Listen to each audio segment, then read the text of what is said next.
Welcome to another edition of OTGIF.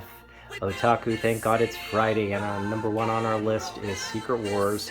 Hickman doing a new run called, I think The New Gods or something, and that series is generating a lot of interest in his books, especially as it pertains to, again, this series and a lot of the multiversal sort of elements. It'll be interesting to see how the success of that book, how it ties in with maybe this series and ultimately what's going to happen in the movies. But I anticipate Hickman's probably an integral part of that writing room, and so we may have some indication as to what's coming to the big screen with that series. Alright, moving right along, we have The Mandalorian Star Wars. This is number 4, the Peach Momoko variant edition. I put this on the list just because Star Wars is really heating up. I don't have anything as it pertains to Ahsoka, but Ahsoka series is doing well, and I think, you know, with the way Disney's headed, it looks like all these series are going to be integrated in some kind of movie that I'm sure they're going to put Filoni at the helm of that series. So looking forward to keeping track of what's going on the Star Wars front. Next, this book hit the top 10 or 20 trending, and I was kind of surprised because this book never gets the respect I think it should, but finally I think people are beginning to realize this. The sales of this are spiking, but beginning to realize this is one of the key Jim Lee books that you need to own if you collect Jim Lee.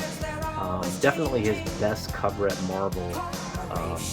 I mean, name a better one, and I can promise you that it's not as good as this cover. So glad to see Wolverine, Jim Lee Wolverine, number 27, being on the list, and man, what a great cover, what a great character. Next we have the sensational She-Hulk number 1. As you know, Disney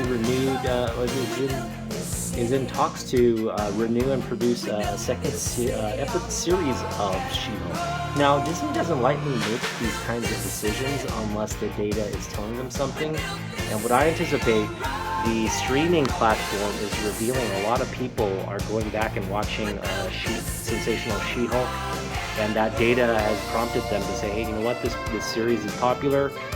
It deserves a second chance, and I think on the second time around you're going to see explosive numbers for this series, especially if they,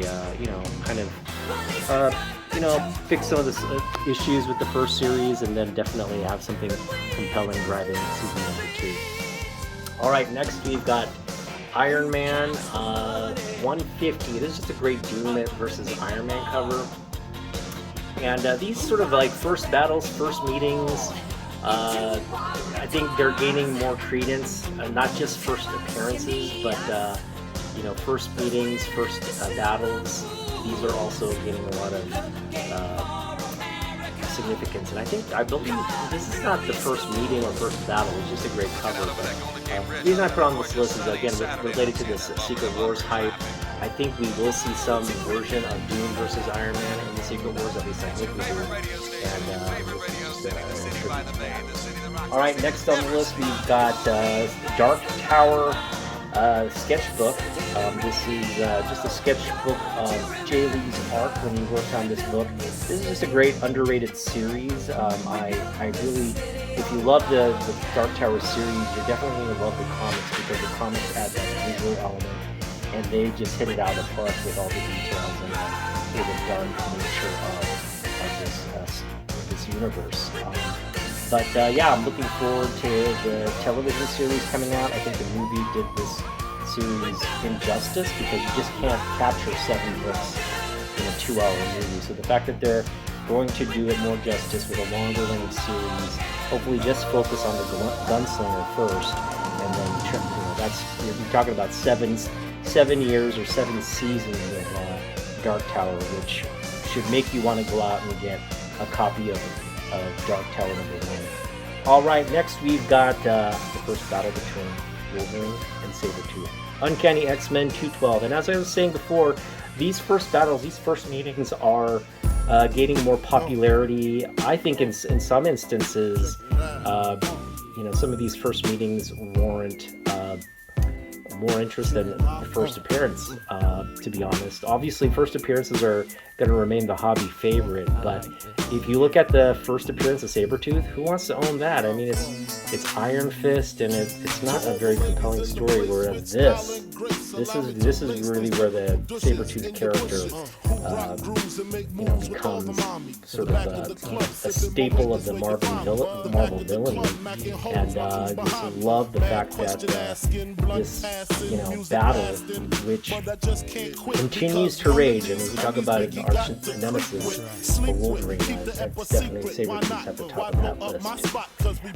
Next, I recently put out a video on my love for Reeves Superman and how this cover reminds me of that. And the reason it's on the list is because, my Adventures with Superman just got renewed for season 2. There's a cliffhanger where there's an indication that General Zod is teaming up with Brainiac. And that would present a really huge challenge for Superman to take on those two enemies having teamed up. But we have faith in our Kal-El, and this is just a great cover. Every chance I get. But yeah, just a great Christopher Reeves vibe to this cover, the beautiful art of Michael Turner. All right, next, X-Men 97 is on a timeline to debut, and so I think people are getting excited about that. Also, there's all the hype of the X-Men coming to the MCU. Jackman confirmed for Secret Wars, so we're going to see the Hugh Jackman Wolverine and probably other members from the Fox team being integrated into that multiverse. So it works. If it's a multiversal storyline, you're obviously going to have these characters team up. It'll just be interesting to see who comes out of the MCU X-Men, and if there's a MCU versus Fox battle in terms of the X-Men characters. But very excited about that, and you should be too. Alright, last but not least, we've got Secret Wars #1 now. This entire Secret Wars run has been just on the collecting sort of spectrum ever since they announced the movie at San Diego Comic-Con a few years ago. And this book, has gone up from like a $20 book to now $50 raw, and it's selling, in terms of the high grade copies, it's selling way up. And that's just the initial beginning of the rise of this book. I think as the closer we get to this movie, people are going to be clamoring for, there are a lot of copies of this, but the trick is to find a high grade copy. Tell your friends to get with my have it in your collection. So go out and buy, just collect this as just a future investment. But don't overpay. If you're paying $50 for it, you're paying too much. You can definitely get this book still in the $20, $25 range, and high grade at that. If you're picking up a mid grade, I wouldn't look to pay more than $20 though. All right, that's the list. Thanks for watching, and we'll see you back next week for another edition of OTGIF.